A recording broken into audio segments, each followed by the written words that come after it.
120 बनाम 1300 रेजांगला का ऐतिहासिक युद्ध। आज के इस एक्सप्लेनर में हम आधुनिक सैन्य इतिहास की एक ऐसी घटना को डिकोड करने वाले हैं जिस पर यकीन करना थोड़ा मुश्किल लगता है। ये एक ऐसी कहानी है जो किसी फिल्म की स्क्रिप्ट जैसी लगती है, लेकिन ये बिल्कुल सच है। मुट्ठी भर जवानों का एक ऐसा जज्बा जिसे सुनकर आज भी सच में रोंगटे खड़े हो जाते हैं। लेकिन देखिए, इस कहानी की शुरुआत न एक बिल्कुल ही अलग माहौल में होती है। साल 1954। हिंदी चीनी भाई भाई का नारा गूंज रहा था। दोनों देशों के बीच शांति के लिए ऐतिहासिक पंचशील समझौता हुआ था, और उस वक्त ये नारा दोनों देशों की गहरी दोस्ती और शांति का एक बड़ा प्रतीक माना जा रहा था। ऐसा लग रहा था मानो सब कुछ बिल्कुल सही ट्रैक पर है।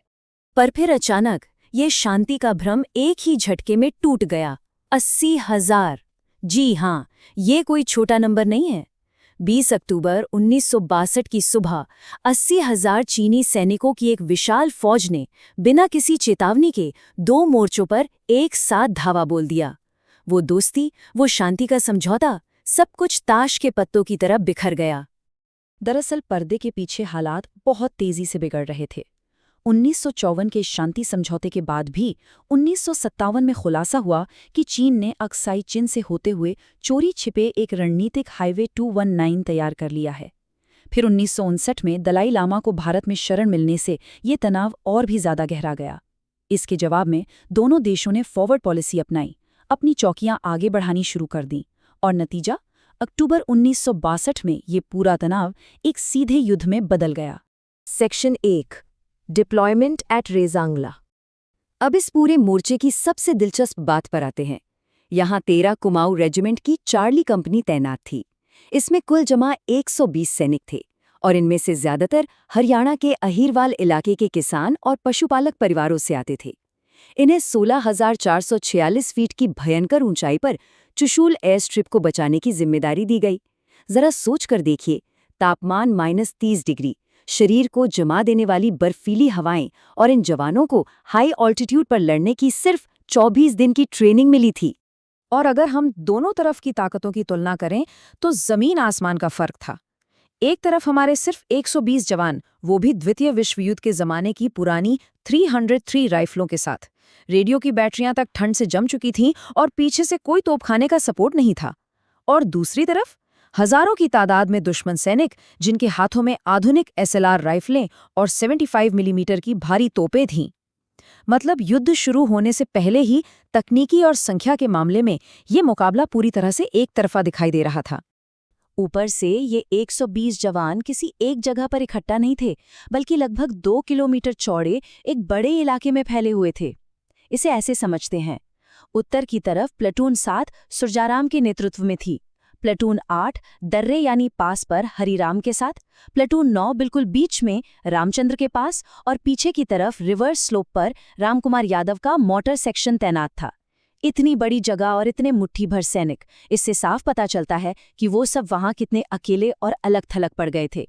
लेकिन इतने खौफनाक हालातों के बावजूद उनके 37 साल के कमांडर मेजर शैतान सिंह ने अपने जवानों में एक गजब की ऊर्जा भर दी। उन्होंने कहा, हम आखिरी आदमी और आखिरी गोली तक लड़ेंगे। यही हमारा कुमाऊनी तरीका है। ये सिर्फ बोलने के लिए कही गई कोई बात नहीं थी। ये एक ऐसा अटल संकल्प था जिसने आगे होने वाले पूरे इतिहास की दिशा ही बदलकर रख दी। सेक्शन 2, द फाइनल स्टैंड, 18 नवंबर 1962। चलिए अब बात करते हैं उस खौफनाक दिन की। सुबह 4 बजे का वक्त, कड़ाके की ठंड और अंधेरा। तभी नालों के रास्ते हजारों दुश्मन सैनिक आगे बढ़ते हुए दिखाई दिए। तुरंत एक लाल फ्लेयर आसमान में दागा गया, और रोशनी होते ही एक भयानक गोलाबारी शुरू हो गई। 4:30 बजे मेजर शैतान सिंह ने तुरंत आर्टिलरी सपोर्ट मांगा, लेकिन बहुत ही मुश्किल पहाड़ी इलाके की वजह से वो मदद उन तक पहुंची ही नहीं पाई। वो लोग अब बिल्कुल अकेले थे, और सुबह 6 बजते बजते दुश्मन भारतीय खाइयों तक आ पहुंचे, और फिर शुरू हुई आमने सामने की वो भयंकर जंग। हालात लगातार बदतर हो रहे थे, और सुबह 7 बजे दुश्मन ने अपनी 75 मिलीमीटर की भारी तोपें भी तैनात कर दी। लेकिन यहाँ रामकुमार यादव के मोर्टार सेक्शन ने एक गजब का दांव चला। उन्होंने हार मानने के बजाय ठीक 400 मीटर की रेंज सेट की और इतने सटीक मोर्टार दागे कि दुश्मन की उन भारी तोपों को वहीं का वहीं ढेर कर दिया। ये सच में एक बेहद ही शानदार और अचूक सामरिक कदम था। पर कब तक? दुश्मनों की संख्या इतनी ज्यादा थी कि 8 बजे तक आते आते प्लेटून 7th उनके अनगिनत हमलों के आगे गिर गई। हालांकि 8:30 बजे एक छिपे हुए सेक्शन 3 ने अचानक पीछे से धावा बोलकर दुश्मनों को पूरी तरह चौंका दिया। फिर ठीक 9 बजे मेजर शैतान सिंह ने एक ऐसा फैसला लिया जिसे सुनकर कोई भी हैरान रह जाए। उन्होंने सिर्फ 28 जवानों को साथ लिया और अपनी खोई हुई पोस्ट को वापस छीनने के लिए एक जबरदस्त काउंटर अटैक कर दिया। दुर्भाग्य से इसी साहसिक हमले के दौरान मशीन गन की भारी फायरिंग में वो बुरी तरह घायल हो गए। जब उनके वफादार जवानों ने उन्हें उठाकर किसी सुरक्षित जगह पर ले जाने की कोशिश की तो मेजर ने साफ आदेश दिया, मुझे यहीं छोड़ दो, वापस जाओ और लड़ते रहो। एक तरफ कमांडर का आदेश और दूसरी तरफ उनके प्रति असीम वफादारी। जवानों ने भारी मन से उन्हें एक पत्थर के सहारे टिका दिया। मेजर शैतान सिंह ने अपनी सर्विस पिस्टल भी जवानों को दे दी ताकि वो दुश्मन के हाथ ना लगें और अपनी आखिरी सांस तक वे अपनी कार्बाइन से दुश्मनों पर गोलियां बरसाते रहे। गोला बारूद खत्म होने के बाद ये युद्ध अपने सबसे खौफनाक और अकल्पनीय रूप में आ गया था। जरा कल्पना कीजिए, मोर्टार क्रू ने अपने हथियारों को लगभग 80 डिग्री के सीधे एंगल पर रखकर फायर करना शुरू कर दिया ताकि गोले सिर्फ 125 गज दूर खड़े दुश्मनों के ठीक ऊपर गिरे। जब गोलियां पूरी तरह खत्म हो गई तो इन शूरवीरों ने अपनी राइफलों के कुंदों, बेयोनेट और यहां तक कि खाली हाथों से दुश्मनों का सामना किया। रामकुमार यादव जैसे कुछ घायल जवानों ने मरे हुए होने का नाटक करके जान बचाई ताकि वे ये कहानी दुनिया को बता सकें। बहादुरी का ऐसा चरम रूप शायद ही किसी इतिहास की किताब में देखने को मिले। और फिर दोपहर के 2 बज गए। आखिरकार सारी बंदूकें शांत हो गईं। लगातार 10 घंटे तक चली वो खौफनाक जंग खत्म हो चुकी थी।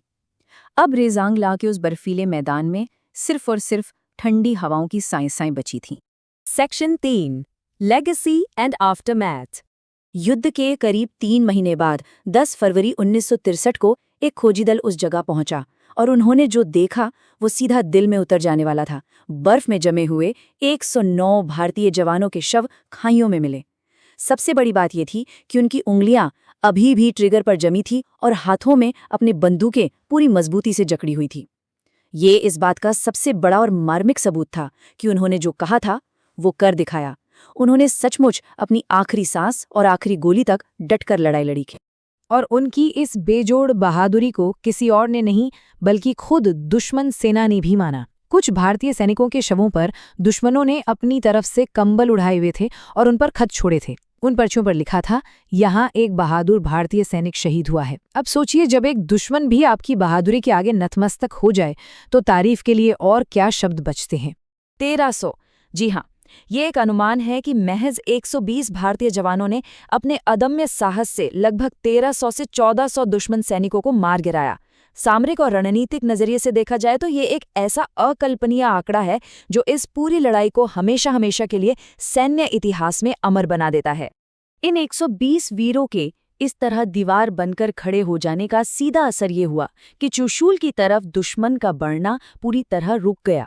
इसके कुछ ही दिन बाद 21 नवंबर 1962 को चीन ने युद्ध विराम की घोषणा कर दी। मेजर शैतान सिंह के इस सर्वोच्च बलिदान के लिए उन्हें मरणोपरांत भारत के सबसे बड़े सैन्य सम्मान परमवीर चक्र से सम्मानित किया गया। और आपको जानकर हैरानी होगी कि उन 120 वीरों में से केवल 6 जवान ही उस दिन जीवित वापस लौट पाए थे। हम इस एक्सप्लेनर के बिल्कुल आखिर में आ गए हैं और यहाँ एक बहुत ही गहरा सवाल खड़ा होता है। आज के दौर में जब आधुनिक युद्ध कौशल ये कहता है कि तकनीक और भारी संख्या ही जीत तय करती है, तो हम इंसानी सहन शक्ति और उस कभी ना टूटने वाले जज्बे की ताकत को कैसे माप सकते हैं। 120 बनाम 1300 की ये शौर्य गाथा हमें ये याद दिलाती है कि इंसान का दृढ़ संकल्प और उसका साहस दुनिया के किसी भी आधुनिक हथियार से कहीं ज्यादा बड़ा हो सकता है। हमारे इस एक्सप्लेनर में साथ बने रहने के लिए बहुत बहुत धन्यवाद।